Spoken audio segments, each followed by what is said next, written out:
फोड़कर उसके अंदर का फल निकालकर उस फल को शिवलिंग पर चढ़ाकर 1 लोटा जल शंकर भगवान को समर्पित कर कर। दिन होना चाहिए मंगलवार।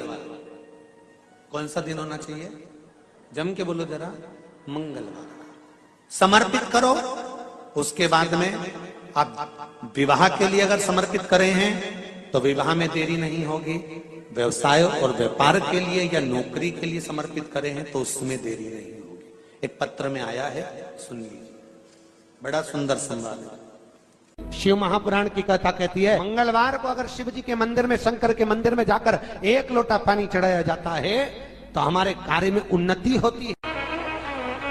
हाथ में जल का पात्र हो, शंकर के मंदिर में जब तुम जा रहे हो, शिव के पास जब पहुंचो, जल से हाथ, जो लोटा जब जल का तुम बाबा को समर्पित कर रहे हो, जल चढ़ा रहे हो, उस समय पर बाबा से जरूर कहो, बाबा बहुत दिन हो गए, बहुत दुखी हूं, ए मेरे शंकर, मेरे कुबेरेश्वर महादेव, मेरे महाकाल राजा, मेरे इस हाथ को अब तुम पकड़ लो बाबा, बहुत दुखी हूं, अब तुम थाम लो बाबा।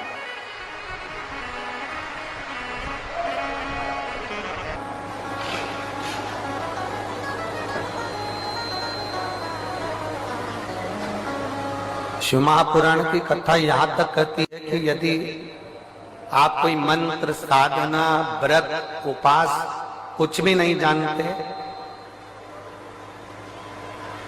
तो बेलपत्री के वृक्ष के नीचे 1 लोटा जल चढ़ाओ, प्रदोष की प्रदोष 1 घी का दीप लगाओ और बेलपत्र के वृक्ष के नीचे की मिट्टी का ही तिलक लगाओ।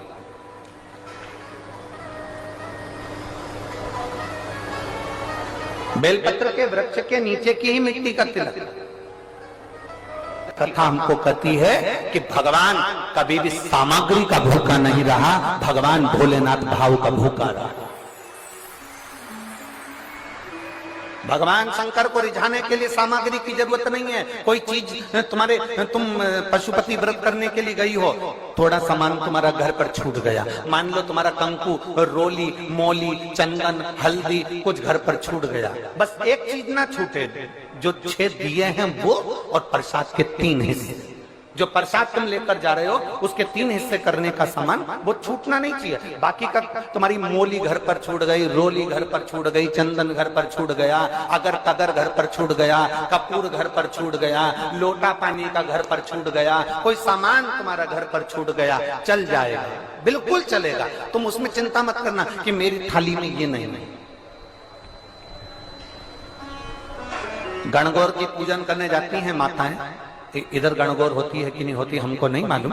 गणगौर की जब पूजन करने माता जाती हैं, तीज का पूजन करने जाती हैं, देवी का पूजन करने जाती हैं, चतुर्थी का पूजन करने जाती हैं, किसी देवी देवता का पूजन करने जाती हैं, पूजन की थाली में दूसरे की थाली में देखती हैं कि बहुत सारा सामान है, मेरी थाली में ये चीज नहीं है, तो उसको याद आती रहती है, मैंने तो भगवान को ये चढ़ाया ही नहीं, मैं तो भगवान को ये देख ही नहीं पाई, मैं तो भगवान को ये दे नहीं पाई, मेरे पास तो ये सामान है ही नहीं, उसकी चिंता में लग जाती है। शिव महापुराण की कथा कहती है, जो देवी देवता ने आपके हाथ से बुलवाना था वो सामान देवी देवता ने अपने हाथ से बुलवा लिया, अब चिंता करने की जरूरत नहीं।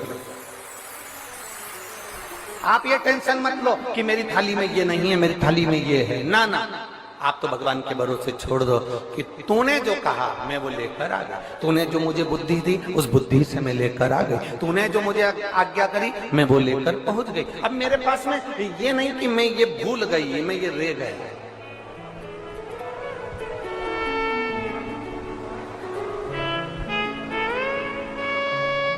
महाराज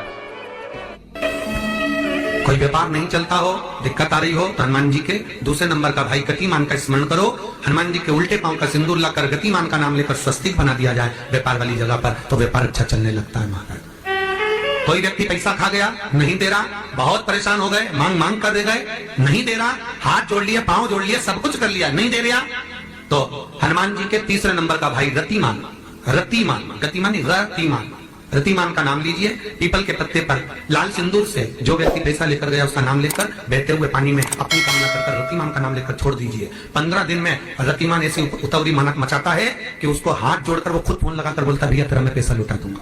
रतिमान का स्मरण किया जाता है। रतिमान ध्यान दीजिएगा, पंचमुखी हनुमान का एक स्मरण, पंचमुखी हनुमान का एक भाव। महाराज जैसे बहुत ज्यादा तकलीफ अगर व्यक्ति को हो गई है, बहुत कष्टमय जीवन चल रहा है, हार गए हर जगह से और तकलीफमय जीवन चल रहा है, तो पंचमुखी हनुमान का एक शिव महापुराण का और स्कंद पुराण का एक बड़ा सुंदर मंत्र है। उस मंत्र को आप सब एक बार हमारे साथ में बोलें। ओम नमो हनुमते रुद्र अवताराय सर्व शत्रु संहारणाय सर्व रोग हराय सर्व वशीकरणाय रामदूताय स्वाहा। बस इस मंत्र को हाथ में काली तिल लेकर, एक जौ लेकर और गूगल लेकर, थोड़ा सा उसमें गाय का घी डालकर, कंडे को या अग्नि को जलाकर इस मंत्र का 11 बार 21 बार जाप कर कर अपनी कामना कर कर छोड़ दीजिए। कैसा भी रोग हो, बीमारी हो, कष्ट हो, दुख हो, तकलीफ हो, 21 दिन के अंदर वो आनंद आना प्रारंभ कर देता है। इस मंत्र स्कंद पुराण का, शिव महापुराण का यह मंत्र मूल पंचमुखी हनुमान सुख दे। और एक और चीज याद रखिए हमारा, यदि कोई काम के लिए जा रहे हो, कोई व्यापार के लिए जा रहे हो या नौकरी करने के लिए जा रहे हो और लगी नहीं रही, बहुत तकलीफ पा रहे हो, सर्विस ही नहीं लग रही, बहुत कष्टमय हो गया, तो निवेदन करूंगा 5 पीपल के पत्ते पर बेसन के 5 लड्डू घर में बने हुए, गाय के घी के 5 लड्डू रख लो। उस लड्डू के बीचों बीच एक आटे का दिया और उसमें तिल्ली का तेल डालकर इसी मंत्र का प्रयोग कर कर पंचमुखी हनुमान का किसी भी हनुमान के मंदिर में जाकर, दक्षिण मुखी हनुमान के मंदिर में जाकर उसको रख कर आ जाइए। इसके बाद आप उस काम के लिए जाइए, आपका काम सफल हो जाएगा। आपको किसी को नहीं कहना पड़ेगा कि हाथ जोड़ना नहीं पड़ेगा, किसी के पांव नहीं पड़ना पड़ेंगे, तुरंत काम होगा। बस इस मंत्र का स्मरण कर कर पंचमुखी हनुमान का भूतेश्वर जो मंत्र है वो सुख देगा। पूरी दुनिया का कोहिनूर हीरा है संस्कार, हमारी सभ्यता, हमारी वृत्ति।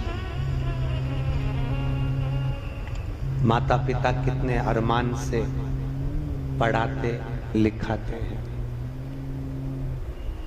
20 वर्ष तक माता पिता पढ़ा लिखा कर बेटे को राम बनाने की चेष्टा करते हैं।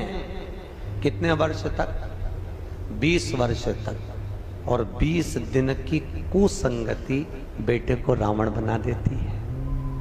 वो 20 वर्ष पर पानी फिर गया।